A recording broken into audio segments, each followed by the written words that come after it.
यहाँ पर 10th physics class number 3 है।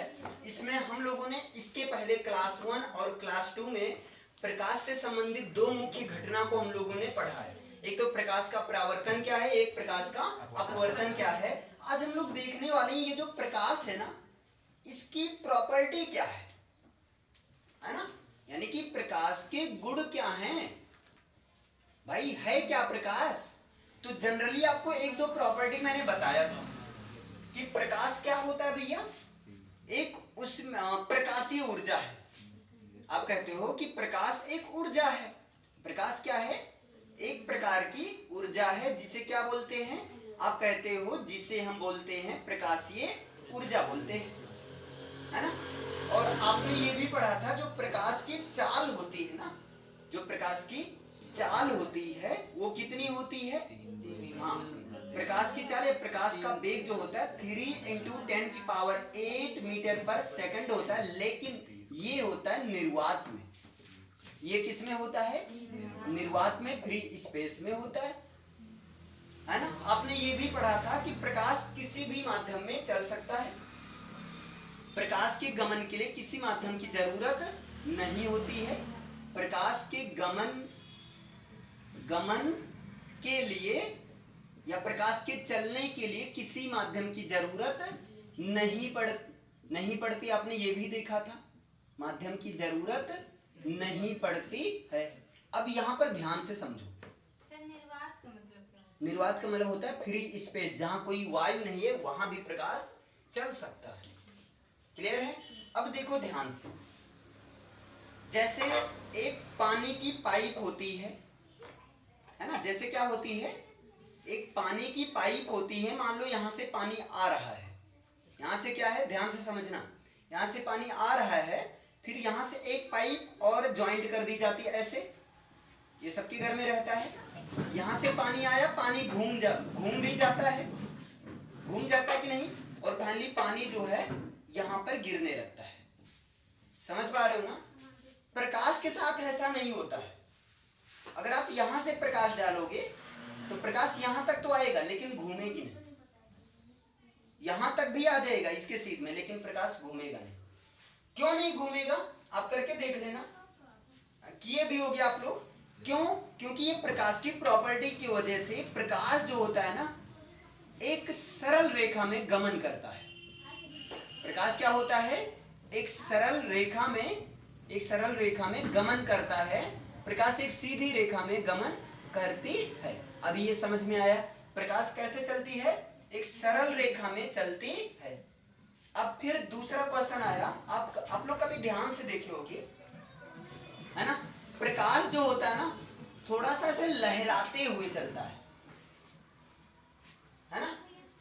या इसको बढ़िया समझाऊं एक एग्जांपल से, जैसे जब आप मोबाइल का फ्लैश जलाते हो तो आप देख सकते हो, आगे जरा सा आकर मोबाइल के फ्लैश में आपको देखो एक तरंग जैसी दिख रही होगी उड़ते हुए, ध्यान से देखो, है ना, एक तरंग जैसी लहराते हुए ऐसे निकल रहा है, किरणें जो होती हैं झिलमिलाते हुए, ठीक है। तो ये जो प्रकाश होता है ना, ये चुंबकीय तरंगों के रूप में चलता है। ऐसा क्यों हो रहा है, ऐसा लग रहा है, क्योंकि प्रकाश किस रूप में चलती है, प्रकाश जो होती है चुंबकीय तरंगों के रूप में चलती है। अगर ये पूछा जाता है प्रकाश किन तरंगों के रूप में चलती है, तो प्रकाश जो है चुंबकीय तरंगों, मैग्नेटिक वेव्स, चुंबकीय तरंगों के रूप में चलती है। बोलो ये क्लियर हो पा रहा है ना। प्रकाश किस रूप में चलती है, चुंबकीय तरंगों के रूप में चलती है। अच्छा, आपने ये भी देखा था कि प्रकाश स्वयं नहीं दिखता है।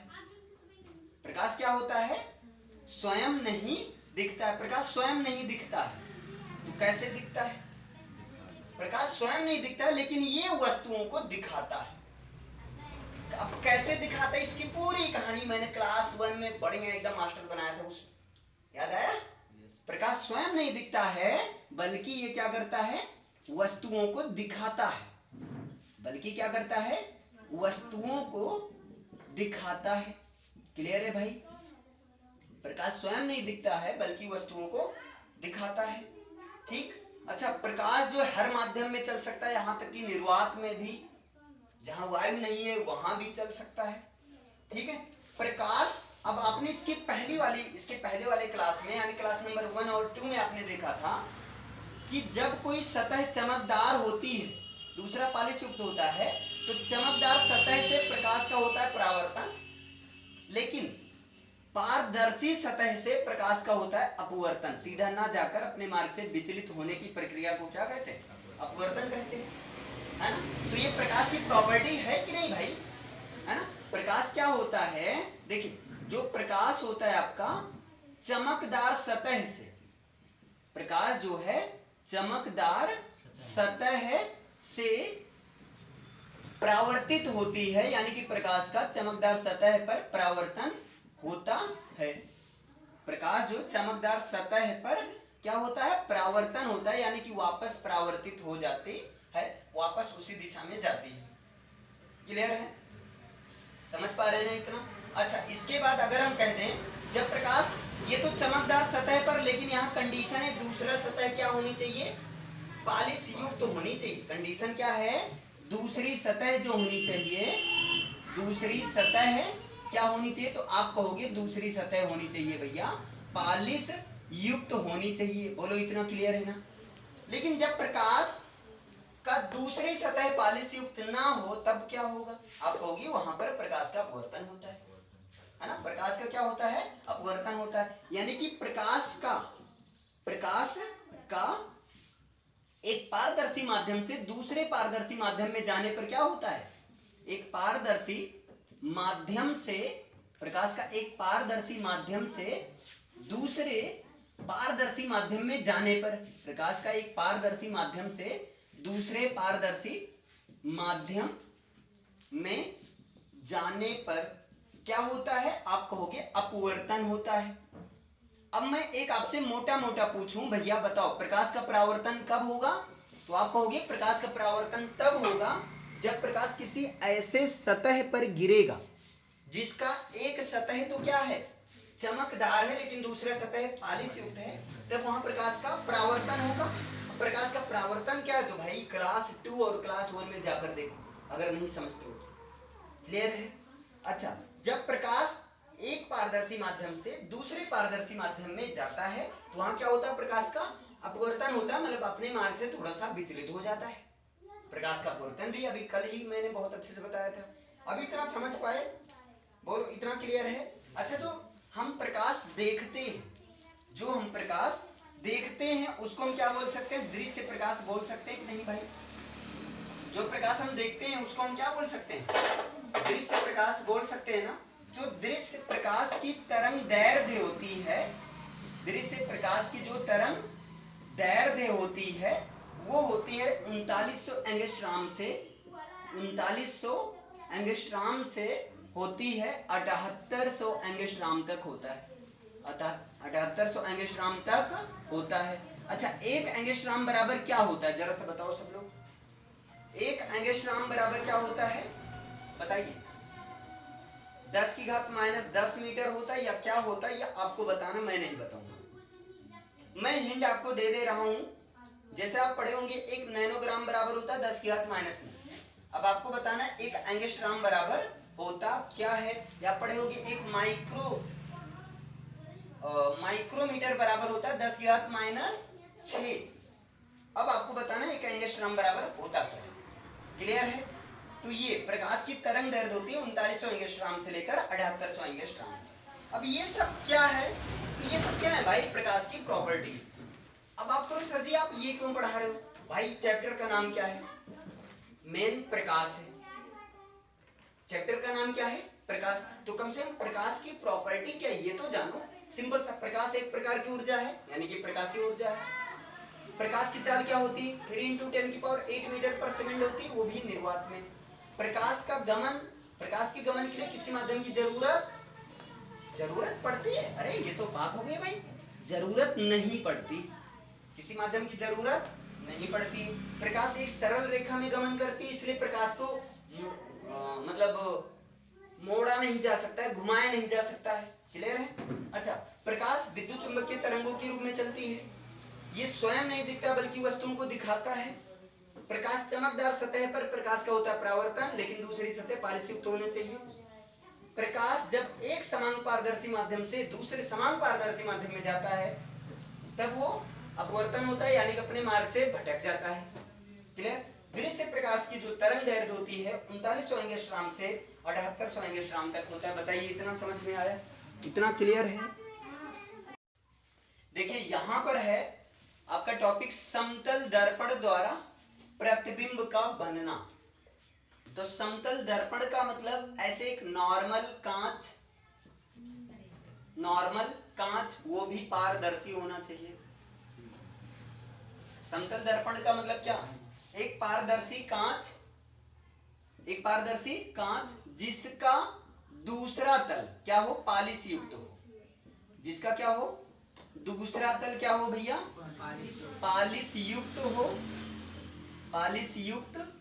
हो। वो क्या होता है? समतल दर्पण। जैसे आप यहां शीशा देख सकते हैं। नहीं तोड़ूंगा नहीं भाई, नुकसान हो जाएगा। ठीक है, आप अपने घर वाला शीशा तोड़ सकते हो। जैसे ये क्या है? समतल। आप लोग अपना चेहरा देख सकते हो, दिख रहा है भैया? ठीक है। अब जब इसको आप तोड़ोगे ना तो ये नॉर्मल कांच का प्लेट मिलेगा, बाहर वाला पालिश रहेगा, काले से, नीले से, हरे से, पीले से, जैसा भी रहेगा पालिश रहेगा। क्लियर है? जब पालिश रहता है, एक्चुअली ये जो है हरे से पालिश है, ये यहां से दिख रहा है, आप लोग को नहीं दिख रहा। क्लियर है? तो जब आप इसे देखोगे यहाँ वाले पोर्शन से दिखता है किससे पालिश। जरा सा खुरचोगे ना, जैसे कुछ ऐसा होगा, ये शीशा है, मान लो ये मैंने पालिश कर दिया। क्लियर है? तो जब आप ऐसे खुरचोगे ऐसे, तब ये क्या होगा? पूरा जो है पारदर्शी माध्यम हो जाएगा। तो समतल दर्पण क्या होगा? एक सिंपल सा पारदर्शी कांच होगा, लेकिन दूसरा तल क्या होगा? पालिश युक्त होगा। कलई कर दिया जाएगा, पालिश कर दिया जाएगा, तो वो होता है आपका समतल दर्पण। क्लियर है? अच्छा एक चीज और याद रखना, समतल दर्पण की एक और विशेषता होती है कि इससे जो प्रतिबिंब बनता है ना, हमेशा आभासी बनता है। प्रतिबिंब कैसा होता है? हमेशा आभासी प्रतिबिंब बनता है। आभासी प्रतिबिंब बनता है, वास्तविक नहीं बनता है। अभी बताया जा रहा है, सारा बताया जा रहा है। आभासी प्रतिबिंब बनता है। अब आप कहोगे अच्छा आभासी प्रतिबिंब बनता है भाई शीशा में, देख रहे हो, दिख रहा है ना? क्या सच्ची मुच्ची तुम शीशे के अंदर आ गए? तुम्हारा दूसरा रूप शीशे के अंदर, भाई मारना, चल निकल। शीशा हटाए भाग गया। समझे? तो ये जो प्रतिबिंब एक्चुअल में बन रहा है, ये कैसा बन रहा है? आभासी। आभासी के होने की वजह से इस प्रतिबिंब को आप पर्दे पर नहीं प्राप्त कर सकते। जैसे अगर आप चाहो, जैसे ये जो प्रतिबिंब बन रहा है, इसको हम किसी पर्दे पर प्राप्त कर लें, तो आभासी प्रतिबिंब को आप पर्दे पर नहीं प्राप्त कर सकते। पर्दे पर आप कौन से प्रतिबिंब को प्राप्त कर सकते हो? वास्तविक प्रतिबिंब को आप पर्दे पर प्राप्त कर सकते, आभासी प्रतिबिंब को नहीं। बोलो इतना समझ में आया? अच्छा क्या होता है? समतल दर्पण हमेशा आभासी प्रतिबिंब बनाता है, और एक चीज और याद रखना, सीधा बनाता है। कैसा बनाता है? सीधा प्रतिबिंब बनता है। एक ये दोनों, ये इसकी मेन विशेषता है, ये तीनों याद रखना, क्योंकि आगे जब हम पढ़ाएंगे आपको उत्तल दर्पण, तब ये मिलता जुलता आएगा, तब आप कंफ्यूज होगे, है ना? तब आपको कंफ्यूजन होगा, क्योंकि उत्तल दर्पण जो होता है वो भी आभासी प्रतिबिंब बनाता है, लेकिन उल्टा बनाता है ना? अवतल क्या होता है? उल्टा भी बनाता है, एक केस में सीधा बनाता है। अच्छा एक मिनट, उत्तल दर्पण हमेशा क्या बनाता है? उल्टा बनाता है, लेकिन अवतल दर्पण जो होता है उल्टा भी बनाता है, एक केस में वो सीधा बनाता है। अभी वो खैर उसको मारते हैं गोली, पहले इस पर फोकस करते हैं। क्लियर है? मैंने क्या कहा? समतल दर्पण एक सिंपल सा पारदर्शी कांच होता है, दूसरा तल पालिश युक्त हो, हमेशा आभासी प्रतिबिंब बनाता है। प्रतिबिंब कैसा बनता है? सीधा बनता है। अब यहां पर इसकी कुछ विशेषता है। कुछ विशेषता का मतलब छोटा सा यक्को हाथ भरे ना हुए, एक घंटा हमारे फूट जाए जो है, समझ रहे हो ना? चकनाचूर हो जाए। लेकिन देखो तुम्हारा चेहरा बिल्कुल साइज का दिखाता है, ऐसा लगता है कि हमारा इतना बड़ी खोपड़िया जो है शीशों के अंदर घुस गया हो, समझ रहे हो ना? लेकिन ऐसा होता नहीं, ऐसा आपको आभास होता है, सच्ची मुच्ची नहीं होता। क्लियर है? इसका मतलब यहां से क्या बना, जो प्रतिबिंब का साइज बनता है समतल दर्पण में, जो हमारा प्रतिबिंब जो इमेज होता है, प्रतिबिंब का साइज होता है, जो आकार होता है, जो प्रतिबिंब का साइज होता है, वो बिल्कुल वस्तु के आकार के बराबर होता है। वो क्या होता है? वस्तु। और याद रखना भैया, वस्तु को बिंब बोलते हैं, वस्तु को बिंब भी बोल सकते हैं। तो वस्तु के साइज के यानी कि आकार के बराबर होता है, आकार के बराबर होता है, ये चीज याद रखना, बराबर होता है। क्लियर है? इतना समझे? जैसे ऐसे समझो, मान लो ये शीशा इतना छोटा है और ये है बैडमिंटन शटल, ये इतना है।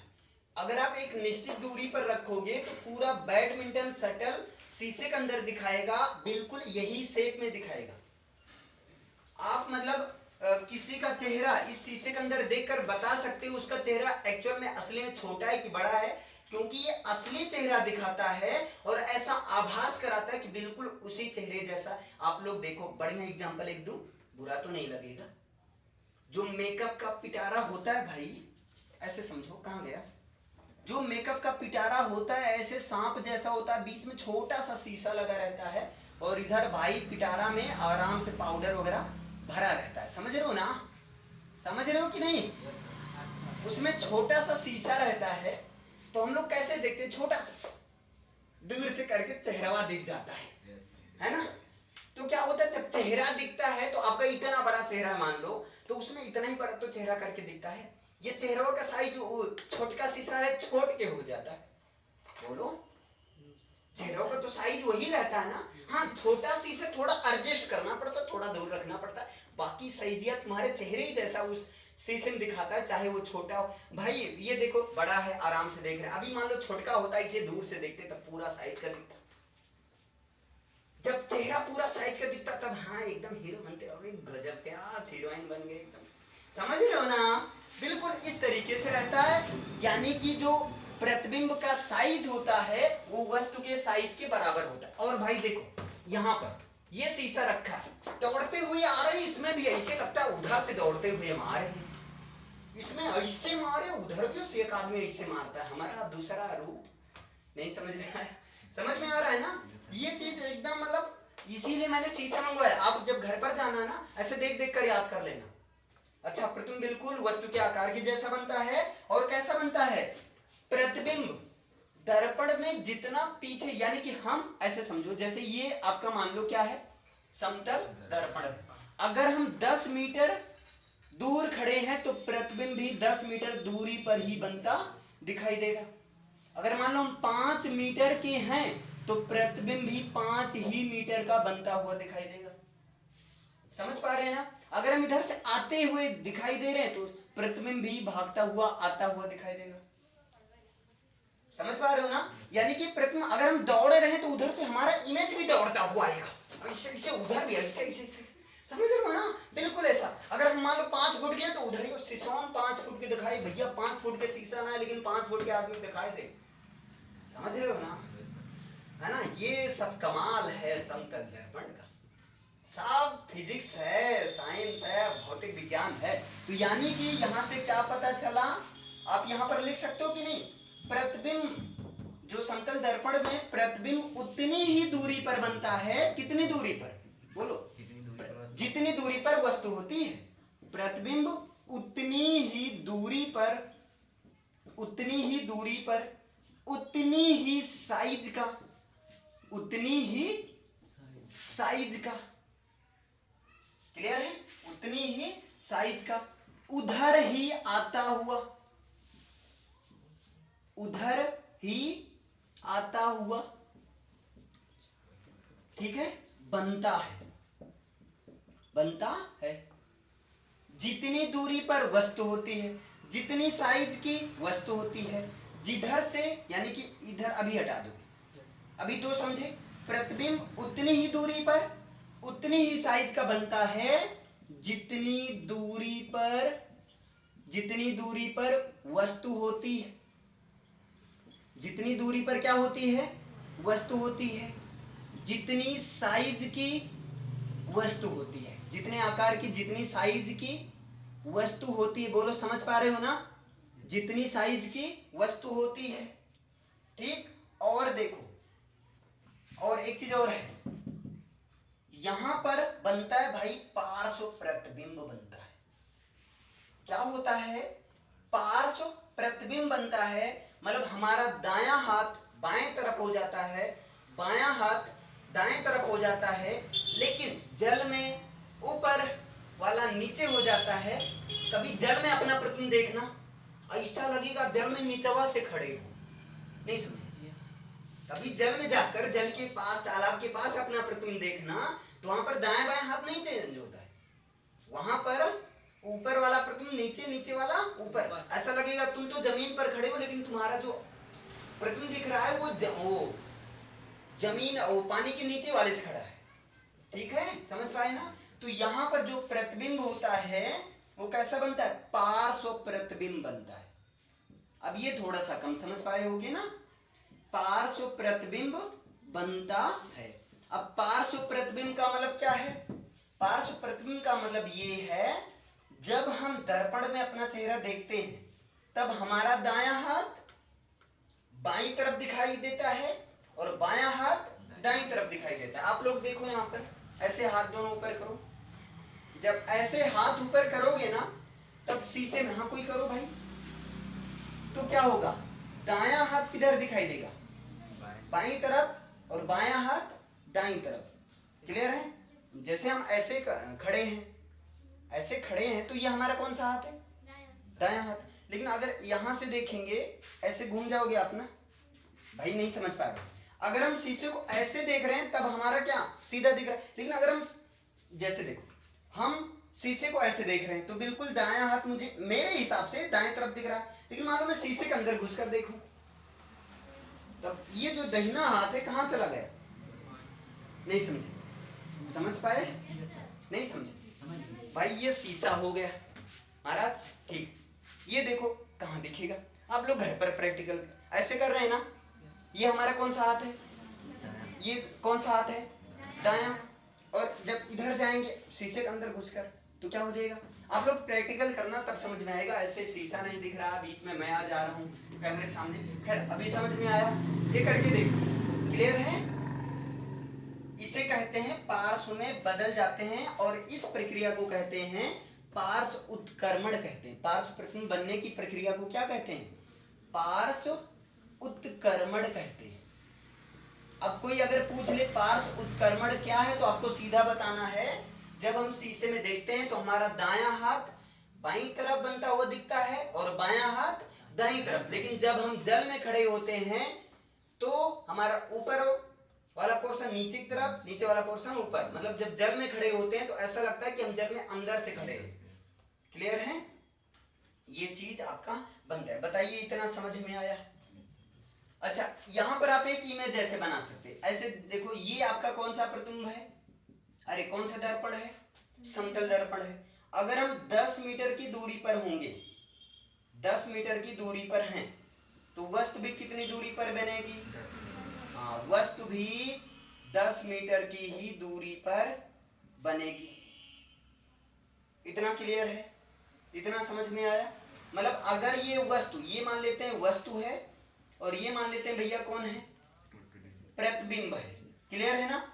अगर ये 10 मीटर की दूरी पर है तो प्रतिबिंब भी कितनी दूरी पर? 10 मीटर की दूरी पर। प्रतिबिंब अगर ये मान लो 2 मीटर के आदमी है तो प्रतिबिंब भी 2 मीटर के ही बनेगी, है ना? प्रतिबिंब भी कितने मीटर की? तो अगर हम मान लो दर्पण की तरफ भाग रहे हैं तो प्रतिबिंब भी दर्पण की तरफ आती हुई दिखाई देगी, है ना? बस अंतर ये जो पोर्शन क्या था, ऐसे दिमाग लगाओ, ये बायां था, लेकिन ये वाला पोर्शन दाएं में बदल जाएगा। ये वाला पोर्शन जो दायां है, ये वाला पोर्शन किस में बदल जाएगा?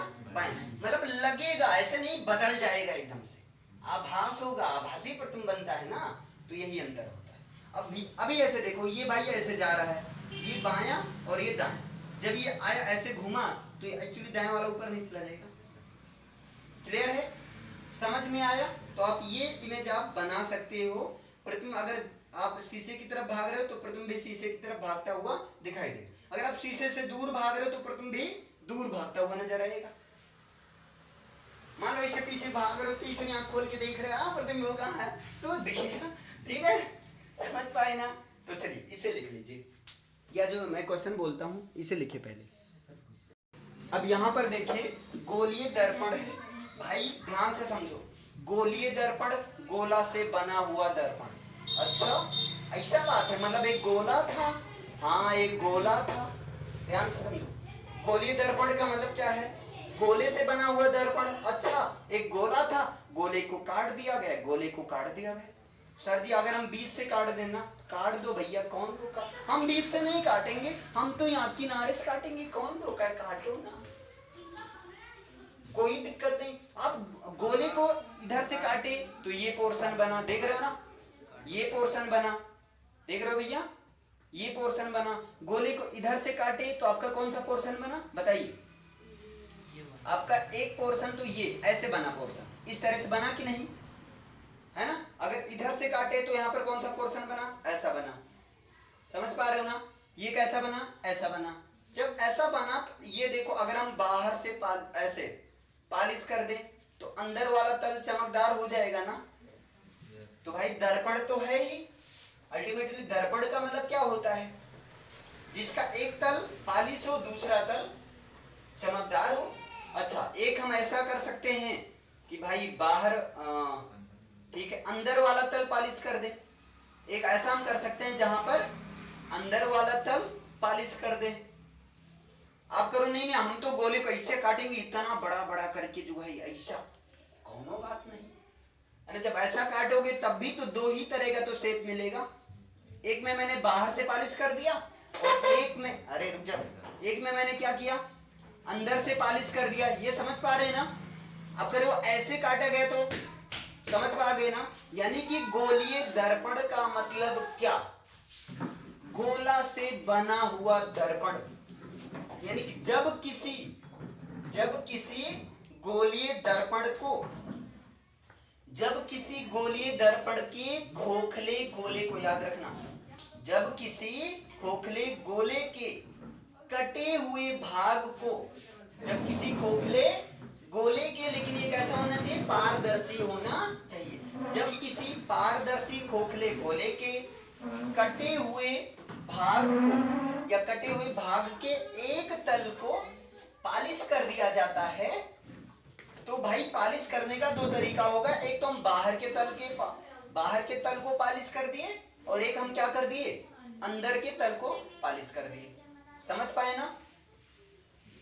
क्लियर है? या आप करो नहीं नहीं हम तो ऐसे नहीं पालिश करेंगे, हमारा मन, हम तो भैया पहले ऐसे काटेंगे, देखो कट गया, हाथ से काटेंगे, हाथ चक्कू है मेरा, और अंदर वाले तल को हम पहले पालिश करेंगे, है ना? फिर हम क्या करेंगे? बाहर वाले तल को पालिश करेंगे। तो भैया कैसे भी पालिश करोगे आपको दो तरह की आकृति दिखेगी, दो तरह की इमेज दिखेगी। इतना समझ पाए? दो तरह की इमेज दिखेगी। तो गोलीय दर्पण क्या होता है? तो आपको सीधा कहना है, गोलीय दर्पण का मतलब जब किसी खोखले गोले को, है ना, काट दिया जाता है तो कटे हुए भाग पर अगर हम पालिश कर देते हैं, कटे हुए एक भाग पर एक तल को अगर हम पालिश कर देते हैं तो इस प्रकार दूसरा तल जो होता है वो चमकदार सतह हो जाता है। तो इस प्रकार से, और इस चमकदार तल से क्या होता है? प्रकाश का परावर्तन होता है। तो एक प्रकार से किसका काम करता है? अच्छा प्रकाश का परावर्तन का मतलब क्या? यहाँ कोई वस्तु रखी है तो परावर्तन के बाद वो वस्तु यहाँ दिखेगी, परावर्तन के पश्चात वो वस्तु यहाँ दिखेगी। आप कहोगे अच्छा ऐसी बात है, तो ये भैया इसमें ये जो था, हाँ कैसा दर्पण था? समतल था। तो इसमें अगर हम यहाँ पर खड़े होते हैं तो क्या इमेज हमें यहाँ पर दिखाई देता है? हाँ दिखाई देता है। कैसे? कैसे आप समझो, अपने हाथ में यहां पर आप हो, कौन हो भैया? आपने हाथ में पकड़ रखा है शीशा, क्लियर है? बंदर बैठा है यहां पर, आप और सूरज बैठे यहां पर। मान लो आपने सूरज से तिरछा करके यहां से लाइट लिया, और वहीं पर एंगल बनाते हुए किसके पास पहुंचा दिया? जैसा एंगल बनाओगे वैसा ही तो सूरज की किरणें जाएंगी। समझ पाए? इतना क्लियर है ना? ठीक। तो क्या होता है, यहां प्रकाश का परावर्तन हुआ, यानी कि एक प्रकार से दर्पण का काम कर रहा है। तो इस प्रकार खोखले गोले को काट कर एक भाग को कलई करके प्राप्त हुआ दर्पण क्या कहलाता है? गोलीय दर्पण कहलाता है। आप कहोगे अच्छा, गोलीय दर्पण में दो विशेषता होगी, एक का उठा हुआ तल रहेगा, एक का क्या रहेगा? उठा हुआ तल रहेगा, और एक का तल क्या रहेगा? दबा हुआ तल रहेगा। क्लियर है? तो उठा हुआ, उठ उठ उठ उठ, तल उत्तल, मैंने इसको डांटा, उठ उठ तल, ए तल उठ, तो क्या आया? उत्तल। यानी उत्तल दर्पण क्या होता है? जिसका परावर्तक सतह, जिसका परावर्तक सतह क्या हो? उठा हुआ हो। तो ये कैसा दर्पण है? उत्तल दर्पण है। समझ पाए? और अवतल दर्पण कौन है? जिसका आओ आओ आओ आओ भैया आओ आओ आओ तल। समझ पाए ना? मतलब जिसमें दबे हुए तल से प्रकाश का परावर्तन हो, या अंदर आए हुए तल से प्रकाश का परावर्तन हो, जिसमें प्रकाश का परावर्तन होने के लिए सूर्य के प्रकाश को अंदर, आओ भैया आओ आओ आओ, आगे। ठीक, अब आगे रास्ता नहीं, अब घूम जा घूम जा। ठीक है, समझ में आया? जिसका तल अंदर में आया हुआ हो, अंदर में दबा हुआ हो, उसे क्या कहते हैं? अवतल दर्पण कहते हैं। तो ये कैसा दर्पण है? अवतल दर्पण है। समझ में आया? तो गोलीय दर्पण मुख्य रूप से कितने प्रकार का? दो प्रकार है, क्योंकि गोले से दो ही तरह की इमेज बनेगी और दो ही जगह हम पालिश कर सकते हैं, या तो अंदर में या तो बाहर। तो जिसका तल उठा हो, उठ तल, बैठ के उठ तल, अच्छा तल उठा है मतलब उत्तल दर्पण। तो ऐसा दर्पण जिसमें उठे हुए तल से प्रकाश का परावर्तन होता है, जिसमें उठा हुआ तल है ना, चमकदार सतह हो और उससे प्रकाश का परावर्तन, उसे क्या कहते हैं? उत्तल दर्पण। लेकिन जिसमें दबे हुए तल से प्रकाश का परावर्तन, उसे क्या कहते हैं? अवतल। आए हुए तल से, अंदर में आए हुए तल से प्रकाश का परावर्तन, या दबे हुए तल से, या जिसमें परावर्तक सतह दबा हुआ हो, उसे क्या कहते हैं? अवतल दर्पण कहते हैं। और इतना समझ में आया? अब तुम्हारे दिमाग में आया, अच्छा अगर ये उत्तल दर्पण है, क्या हम उत्तल दर्पण की इमेज, क्या हम उत्तल दर्पण की इमेज ऐसा बना सकते हैं? बोलो। इसका भी तल उठा हुआ है, लेकिन भैया पाप हो जाएगा, ऐसा बिल्कुल नहीं बना सकते हो। आप कह रहे हो ये तो भेदभाव है, मैंने किसी तरह से कहा उठ, ये उठा बेचारा, लेकिन आप करोगे है ही। इसलिए नहीं है क्योंकि प्रकाश की किरणें हमेशा बाईं ओर से आपतित होंगी। ये रूल है, याद रखना। प्रकाश की किरणें हमेशा कहां से गिरेंगी? बाईं ओर से गिरती हैं। इसलिए सही तरीका आपका उत्तल दर्पण का ये होना चाहिए, बाईं ओर, मतलब परावर्तक तल होना चाहिए। अगर आप ये बनाते हो, सॉरी, अगर आप ये बनाते, अरे यार कहां गया, अगर आप ये बनाते हो तो एक्चुअल में ये उत्तल दर्पण नहीं है, क्योंकि यहाँ पर बाएं तल से प्रकाश का परावर्तन हो ही नहीं पाएगा। जब बाएं तल पर जाएगा तो यहाँ प्रकाश बिखर जाएगा, नियमित अनियमित परिवर्तन होगा। समझ में आया? तो भैया उत्तल दर्पण का इमेज अगर इसी फॉर्मेट में बनाना कि उठे हुए तल पर क्या करना, उठा हुआ तल बाएं तरफ होना चाहिए, यानी परावर्तक तल, जिस तल से जो तल चमकदार होगी बाएं तरफ, जिस तल से चमकदार होगा, जिस तल से प्रकाश परावर्तन होगा बाएं तरफ। समझ में आया? अगर मैं पूछूं गोलीय दर्पण क्या है, तो आप क्या बताओगे? गोलीय दर्पण का शाब्दिक अर्थ है गोले से बना हुआ दर्पण। मतलब जब किसी खोखले गोले को, है ना, जब किसी खोखले गोले को काट दिया जाता है तो कटे हुए भाग को, है ना, कटे हुए भाग के अगर एक तल को पालिश कर देते हैं तो वहां से क्या बनता है? दूसरा तल, है ना, दूसरे तल से प्रकाश का परावर्तन होने लगेगा। इस प्रकार से दर्पण का काम करेगा। तो इस प्रकार गोलीय दर्पण से बने दर्पण को ही, या गोले से बने दर्पण को ही गोलीय दर्पण कहते हैं। लेकिन यहाँ दो कंडीशन होती है। अगर हम दबे हुए तल को पालिश करते हैं तो हमारा उठा हुआ तल प्रकाश का परावर्तन, उठे हुए तल चमकदार होगा, उठे हुए तल से प्रकाश का परावर्तन होगा, जो कि उत्तल नहीं उत्तल कहलाएगा। इसको इंग्लिश में कहते हैं कॉन्वेक्स। इंग्लिश में क्या कहते हैं? Convex mirror. अब ऐसे समझो, वेक्स का मतलब होता है वैक्स से, यानी गोंद से ले लो। तो वेक्स जब गोंद पिघलता है तो क्या होता है? ऐसे जब गोंद, मोमबत्ती जलाते हो, जब गोंद पिघलता है तो ऐसे नीचे नीचे देखो उड़ जाता है ना, बस। और यहाँ इसको कहते हैं कॉनकेव कहते हैं। इसको क्या कहते हैं? कॉनकेव। केव मीन्स क्या होगा? गुफा। और कान मतलब कान, जो कान में गुफा होता है अंदर होता है। हाँ सही बात है, देखो कान में गुफा अंदर है ना। हाँ तो उसे क्या कहते हैं? कॉनकेव। अब जिसमें मतलब दबे हुए तल से प्रकाश का परावर्तन हो उसे क्या कहते हैं? अवतल दर्पण कहते हैं। जिसमें उठे हुए तल से प्रकाश का परावर्तन हो उसे कहते हैं उत्तल दर्पण। समझ में आया भैया? क्लियर हो पाया ना? इसे आप बना लो।